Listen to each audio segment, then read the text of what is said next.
একটি জিনের বাচ্চা মানুষের রূপ নিয়ে মাদ্রাসায় একজন মাওলানা সাহেবের কাছে এসে পড়তে লাগলো। আর যখনই মাওলানা সাহেব তাকে চিনে ফেলল, তখনই সেই জিনের বাচ্চা মাওলানা সাহেবকে যা করলো। আর মাওলানা সাহেব খুবই ভয় পেয়ে গিয়েছিল। তারপর তাদের সাথে ঘটে গিয়েছিল একটি অলৌকিক ঘটনা। কী ছিল সেই ঘটনা? এই চমৎকার ঘটনাটি শুনলে আপনাদের মন ছুঁয়ে যাবে ইনশাল্লাহ। আর যারা জিনকে ভয় পান তাদের জন্য রয়েছে এই ভিডিওতে চমৎকার কিছু শিক্ষা। সেই শিক্ষা পেতে হলে অবশ্যই ভিডিওটি না টেনে একেবারে শেষ পর্যন্ত দেখতে থাকুন।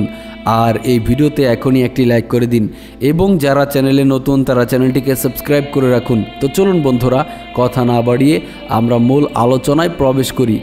মক্তবের এক মাওলানা সাহেবের কাছে শত শত শিশুর সঙ্গে এক জিনের বাচ্চা কোরআনের শিক্ষা নিতে থাকলো। ঘটনাটি বর্ণনা করেছেন দেওবন্দ মাদ্রাসার একজন আলেম। তিনি বলেন, আমার মক্তবের বাচ্চারা প্রতিদিনকার মতো সকালে আওয়াজ করে পড়ছিল।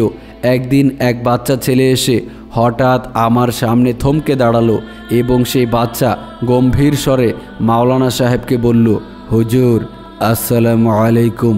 মাওলানা সাহেব যে বাচ্চাদেরকে পড়াতেন তাদের সবার আওয়াজই তার পরিচিত ছিল। আওয়াজগুলো ছিল শিশুসুলভ, কিন্তু এই গম্ভীর আওয়াজটি ছিল অপরিচিত, অচেনা। এজন্য মাওলানা সাহেব একটু ঘাবড়ে গেলেন। মাওলানা সাহেব জবাব দিলেন, ওয়ালাইকুম আসসালাম। মাওলানা সাহেবের সামনে একটি 7 কিংবা 8 বছরের বাচ্চা মাথা নিচু করে দাঁড়িয়ে আছে, অথচ মাওলানা সাহেবের পক্ষে বোঝার উপায় নেই যে এই বাচ্চাটি এত ছোট। মাওলানা সাহেব তাকে জিজ্ঞেস করলেন, তুমি কি একা এসেছ নাকি তোমার আব্বু আম্মু তোমার সাথে এসেছে? জবাবে বাচ্চাটি বলল, আমার বাবা মা দুনিয়াতে নেই, তারা সবাই নদী ভাঙনের কবলে পড়ে মারা গিয়েছেন। মাওলানা সাহেব তখন জিজ্ঞেস করলো, তুমি কি কিছু পড়তে চাও? তখন বাচ্চাটি জবাব দিল, জি হ্যাঁ মাওলানা সাহেব, আমি আপনার কাছে কোরআন তেলাওয়াত করতে চাই, কোরআন শরীফের শিক্ষা নিতে চাই এবং আপনার খেদমত করতে চাই। মাওলানা সাহেব তাকে বললেন, এই গ্রামের কেউ তো এত ভালো উর্দু বলতে পারে না, কিন্তু তুমি তো স্পষ্টভাবে শুদ্ধ উর্দুতে কথা বলছ। ছেলেটি কিন্তু তখন উর্দু ভাষায় কথা বলছিল, আর আমি আপনাদেরকে সেই উর্দু ঘটনাটি বাংলাতে ট্রান্সলেট করে শোনাচ্ছি। ছেলেটি কোনো রকম বাক বিতণ্ডায় না গিয়ে বলল, জি হ্যাঁ, আমি সুস্পষ্টভাবে শুদ্ধ ভাষায় উর্দুতে কথা বলতে পারি। এভাবে বাচ্চাটি মাওলানা সাহেবের মক্তবে ভর্তি হয়ে গেল এবং কোরআনের শিক্ষা নিতে থাকলো।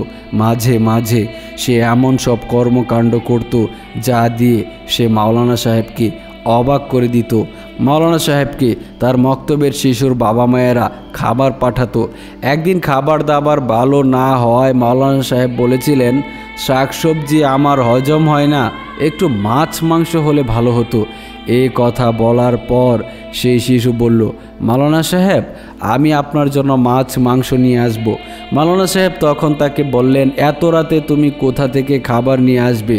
যদিও মনে মনে মাওলানা সাহেবের মাছ মাংস জাতীয় খাবার খেতে ইচ্ছে করছিল, কিন্তু তবুও তিনি এই শিশুটিকে নিষেধ করলেন।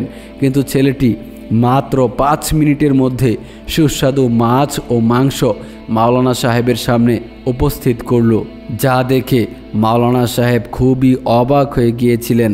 আস্তে আস্তে মাওলানা সাহেব ছেলেটিকে খুব ভালোবেসে ফেলেছিলেন। এক সময় মাওলানা সাহেব ছেলেটিকে নিজের ছেলে ভাবতে শুরু করলেন। যদিও মাওলানা সাহেব ছিলেন একজন অবিবাহিত মানুষ। এক রাতে মাওলানা সাহেব একটি দাওয়াতে গিয়েছিলেন, আর বেশি খাবার খাওয়ার কারণে তার পেটে প্রচণ্ড সমস্যা শুরু হয়ে গিয়েছিল। মাওলানা সাহেবের যখনই কোনো বদ হজম হতো তখন তিনি হিং ব্যবহার করতেন, আর সঙ্গে সঙ্গে সকল সমস্যার সমাধান হয়ে যেত।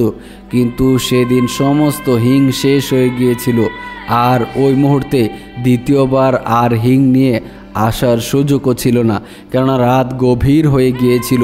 এইদিকে পেটের যন্ত্রণায় তিনি ছটফট করছিলেন। তখন তিনি বলেছিলেন, আমাকে এমন কেউ কি আছো যে হিং এনে দিতে পারবে? তখন বড় ছাত্ররা কেউ এগিয়ে আসলো না, কেননা তখন অনেক রাত। কিন্তু সেই ছোট্ট ছেলেটি এগিয়ে আসলো। সে বলল, হুজুর, আমি মেরাজউদ্দিন বলছি, আমি আপনাকে হিং এনে দিব। মাওলানা সাহেব বললেন, এত রাতে ঝড় ঝাপটার মাঝে বাইরে যাবে তুমি? এ কিছুতেই হতে পারে না।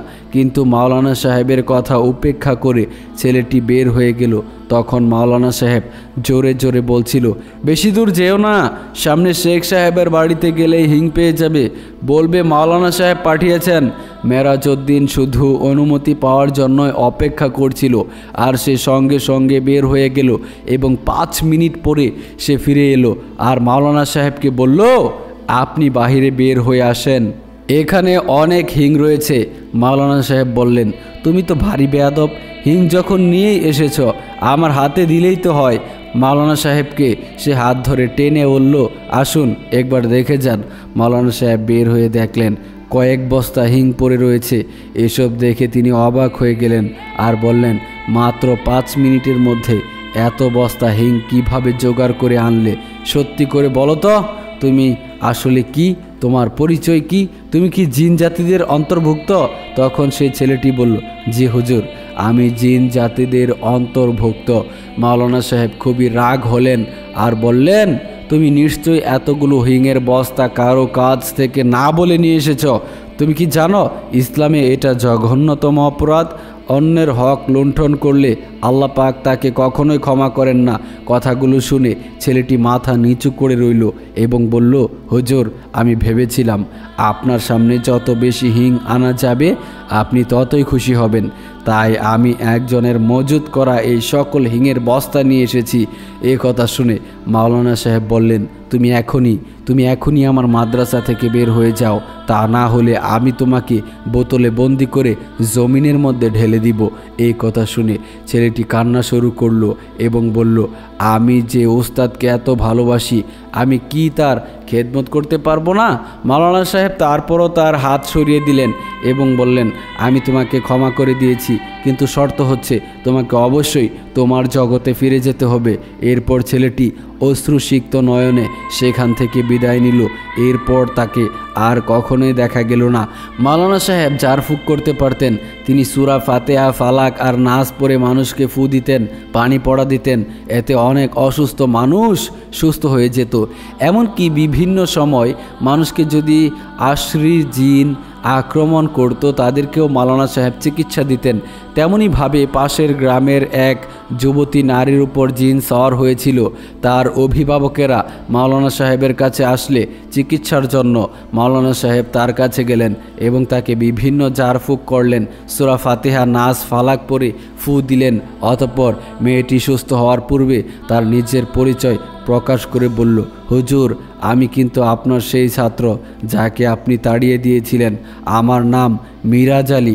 মাওলানা সাহেব সাথে সাথে অবাক হয়ে বললেন, আমার উপদেশ অমান্য করে এখনও তুমি রয়ে গিয়েছ আর সাধারণ মানুষের ক্ষতি করছ?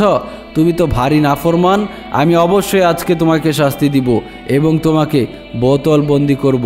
সাথে সাথে মেরাজউদ্দিন বলল, হুজুর, আমাকে ক্ষমা করবেন, আমি সেই দিন চলে যাচ্ছিলাম, কিন্তু আরেকজন হুজুর আমাকে হিঙের বস্তা চুরি করার দায়ে বোতলে বন্দি করে রেখেছিল।